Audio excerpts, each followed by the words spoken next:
Good day mga par, basta tag-ulan, matik, balatong.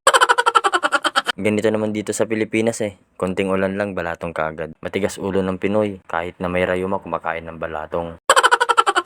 At eto nga mga par, kumukuha ko ng malunggay. Masarap tong malunggay lalo na't kasama yung tangkay. Sabi ng lola ko, pag kumain ka ng malunggay, buhay mo may kulay.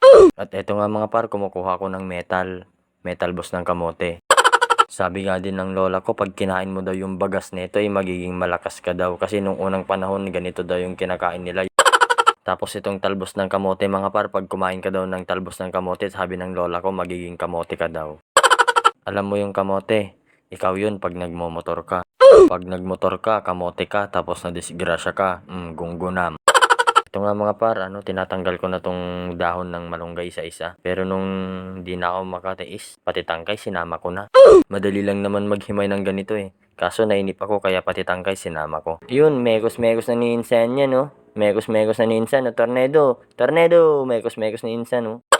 Ayun, hiniwa-hiwa ko na nga yung sibuyas, luya, tapos bawang. Sabi ng lola ko, pag merong ganitong mga sangkap ay lalong sasarap ang balatong. Itong balatong kasi par, ito yung common na kinakain ng Pilipino pag tag-ulan. Naalala ko nga nung grade 3 ako, 3 weeks na umuulan, 3 weeks din na balatong ang ulam namin.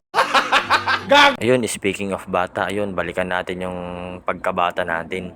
Sarap mamuhay nun par, no? Nung tipong wala kang problema, wala kang ibang alam na gawin kundi maglaro, magpakasaya maghapon. At ayun nga mga par, nilagay ko na nga yung ginisa kong bawang, sibuyas, luya dito sa pinapakulo nating monggo. Syempre, hindi mawawala ang pork cubes. Ay, steak cube lang pala kasi iisa siya.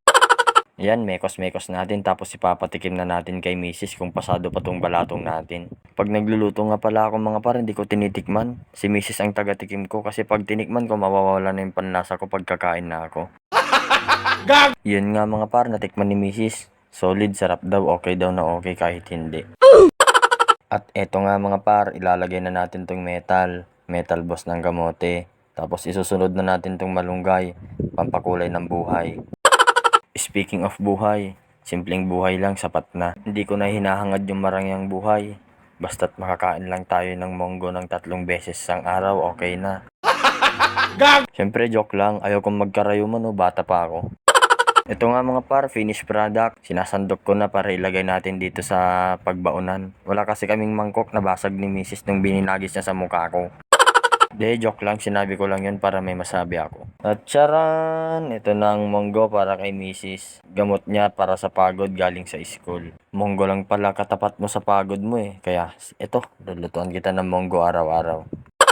Ang sarap par no? Yung mag-uulam ka ng monggo tapos umuulan. Kaya ano pang hinihintay mo? Ito na ang sign para magluto ka ng monggo para sa asawa mo. Thanks for watching. God bless you mga par.